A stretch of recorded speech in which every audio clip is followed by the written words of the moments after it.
हमारे सामने सवाल नंबर 1 का चौथा सवाल है। इसके 3 सवाल हम पहले कर चुके हैं। अब ये सवाल नंबर 4 है। इसमें भी क्या करना है, सब करना वही जो पिछले वाले सवालों में किया था। हमें शून्य ज्ञात कीजिए और शून्यकों को तथा गुणांकों के बीच के संबंध की सत्यता की जांच करनी है। तो देखते हैं इसमें हमें क्या दिख रहा है कि ये आपके सामने एक सवाल है जो वो हमने इससे 3 पहले किए थे। उनमें क्या था कि हमें उसमें फैक्टर करने पड़ रहे थे, गुणनखंड कर रहे थे, लेकिन यहाँ पर गुणनखंड जैसा कुछ है नहीं। तो यहाँ पर क्या है, एक अपना थोड़ा सा दिमाग का यूज करना है कि इसमें हम क्या कर सकते हैं कि देखो 4u² ये है, 8u ये है, आगे इसके कोई अचर पद है नहीं, इसलिए इससे गुणनखंड हो नहीं सकते। तो हम क्या करें, इन दो में हमारे पास दिख रहा है कि कुछ कॉमन हो रहा है। जैसे 4 और u की घात 2 है और यहाँ 8 और u की घात 1 है। तो 4 का भाग 8 में चला जाएगा और एक u जो है इनमें से बाहर को आ जाएगा। तो हमने क्या करा, 4 और u कॉमन ले लिया। यहाँ से 4u कॉमन आ गया, एक u बचा, प्लस का यहाँ पर 4 का भाग 2 8 में 2 बार चला गया, ये रह गया u है वो आ गया बाहर। यहाँ पर क्या करेंगे, अब हम इसके गुणनखंड आपको एक तरीके से यहाँ पर हो जाते हैं। अब हमें क्या करना है कि यदि 4u बराबर 0 तो u बराबर आपका 4 जब 0 के बटे में जाएगा तो 0 हो जाएगा। एक आपका शून्य ये आ गया u बराबर। दूसरा हम यहाँ पर करेंगे, अब ये दूसरे ब्रैकेट में जो दिया है u प्लस 2 बराबर 0, तो u बराबर -2। एक u का मान आपका यहाँ पर आ गया और एक u का मान आपका यहाँ पर आ गया। एक u बराबर 0 का, दूसरा u बराबर -2, ये आपके शून्यक हो गए। तो यहाँ पर हम लिख सकते हैं शून्यक 0, -2। अब हमें क्या करना है, इसकी जांच, जो जांच उसने पूछा है वो, और जांच करने के लिए मैंने बताया था क्या करना है, शून्यकों का योगफल बराबर -x का, x नहीं यहाँ पर u है तो u का गुणांक बटे u² का गुणांक। शून्य हमारे ये है, इनका योगफल यानी कि 0 प्लस -2 माइनस u का गुणांक, इसमें देखो कितना है 8, u² का कितना है 4, 4 से इसे डिवाइड कर दो, 2 बार चला जाएगा। ये -2 0 जुड़ेगा तो -2 ही रह जाएगा, ये -2 बचे केवल, दोनों तरफ बराबर आ गया। तो एक तो ये क्लियर हो गया। दूसरा मैंने बताया था कि यहाँ पर शून्यकों का गुणनफल बराबर बताया था अचर पद बटे u² का गुणांक। अब इनके कर लो दोनों शून्यकों की गुणा, 0 गुणा -2। यहाँ पर अचर पद कितना है, इसमें दिया नहीं, 0, u² 4, इसकी 0 की गुणा किसी भी संख्या से होती है, हम जानते हैं कि वो 0 होता है, और 4 से भाग जो किसी 0 को देंगे तो उसका मान 0 आएगा। तो दोनों तरफ यहाँ पे भी क्लियर है और ये भी क्लियर है। तो ये हमारे इस सवाल को जो हमने शून्य निकाले थे वो बिल्कुल एकदम राइट है, और ये उसकी जांच होकर आगे ये इसका प्रूफ हो जाता है, ये यहाँ पर इसका आंसर हो जाता है।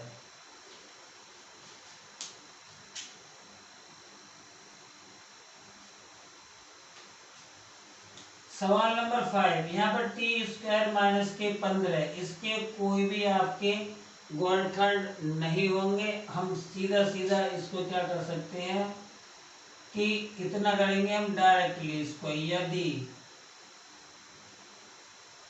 t² - 15 बराबर 0 तो t² बराबर +15 और t बराबर जो हो जाएगा वो √में प्लस माइनस साथ में लेके चलेंगे।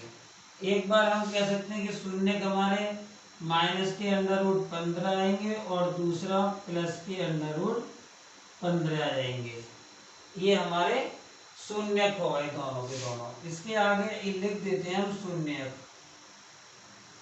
अब हमें क्या करना है, इसकी जांच करते हैं। तो जांच के लिए हम क्या करना है, मूलों का मूल नहीं, यहाँ पे शून्य लिखा जाता है, शून्यकों का योगफल बराबर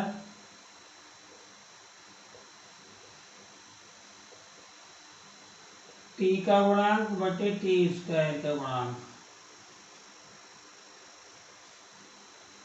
दोनों का इनका योगफल करो, माइनस का अंडर रूट 15 और प्लस का अंडर रूट 15 बराबर, यहाँ पर माइनस का चिन्ह और माइनस टी का गुणांक यहाँ पर दिया नहीं है, इसका मतलब 0, टी स्क्वायर का 1।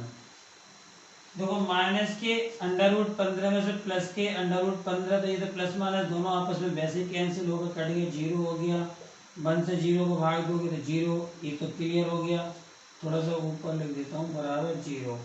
अब दूसरी वाली जांच करते हैं। यहाँ पर हम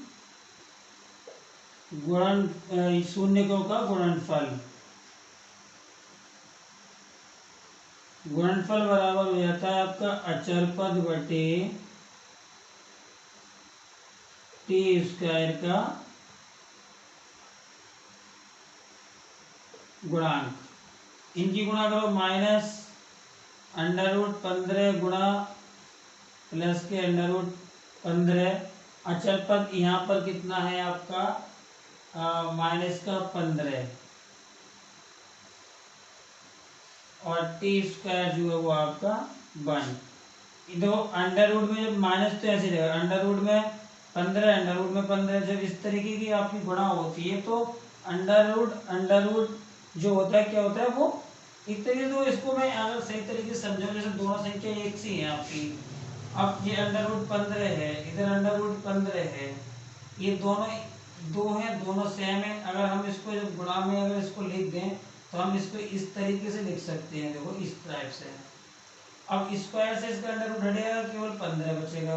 अंडर रूट के अंडर रूट से गुणा करते हैं तो ये दोनों खत्म हो जाता है, केवल अंदर जो बचेगा वो माइनस का 15 और ये माइनस के 15, दोनों तरफ बराबर, दोनों तरफ बराबर। हमारा जो शून्य का है कि वो एकदम राइट है और इसका आंसर ये हो जाता है।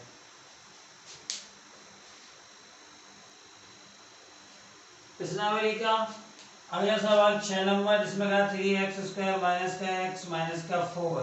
तो हम क्या करेंगे, मैंने ये बताया था, इस ऐसे सवालों में जब जिसकी घात ज्यादा और उसकी आगे कोई संख्या है तो उसकी मल्टीप्लाई हम जो अचर पद से कर देते हैं। 3 की 4 से गुणा कर दो, यहाँ 12 हो जाएगा। तो यहाँ पर अब क्या करना है, हमें देखना है 4 नहीं 12। अब यहाँ पर जो है कि आपका माइनस का चिन्ह है, तो घटाने पर आपका आना चाहिए 1 और गुणा करने पर आना चाहिए 12। तो कितना कर दें, तो ये बन जाता है आपका, यहाँ लिख देंगे 4 माइनस 3x माइनस का 4, क्योंकि 4 की 3 से गुणा करो, 4 3 12 और 4 में से 3 घटाओगे तो 1 बचेगा। ये इतनी लाइन क्लियर हो गई।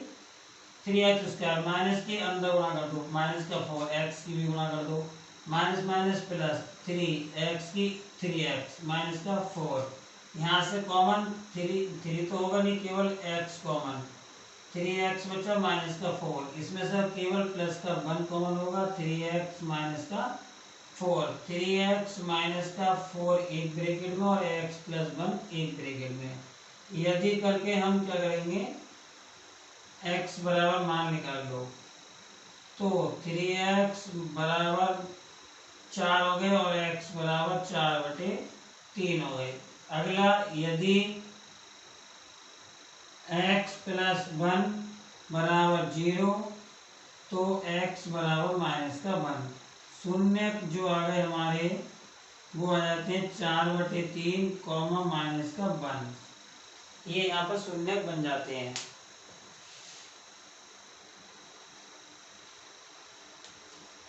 शून्य निकल के हमारे आ जाते हैं। अब इसकी हम क्या करते हैं, जांच। जांच करने के लिए शून्यकों का योगफल बराबर माइनस एक्स का गुणांक बटे एक्स स्क्वायर का गुणांक।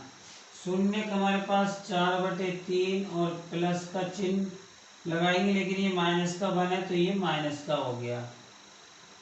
माइनस का एक्स का गुणांक यहाँ पर माइनस का वन है तो ये प्लस का वन और एक्स स्क्वायर का 3 है। यहाँ पर ऐसे में 3 की 1 से गुणा कर दो, 3/में 4 - 3 बराबर 1/3। इधर भी 1/3 और इधर भी 1/3। अब शून्य को का गुणनफल बराबर हो गया अचर पद बटे एक्स स्क्वायर का गुणांक। 4/3 गुणा माइनस का 1 बराबर अचर पद हमारा कितना है माइनस का 4, एक्स स्क्वायर का 3 माइनस की इससे गुणा होगी तो माइनस का 4/3 और माइनस का 4/3। यहाँ पे भी दोनों बराबर, यहाँ पे भी दोनों बराबर। हमारे शून्य दिए शून्य हमने जो निकाले शून्य वो एकदम राइट है। इसका मतलब है कि हमने सॉल्यूशन किया वो बिल्कुल सही।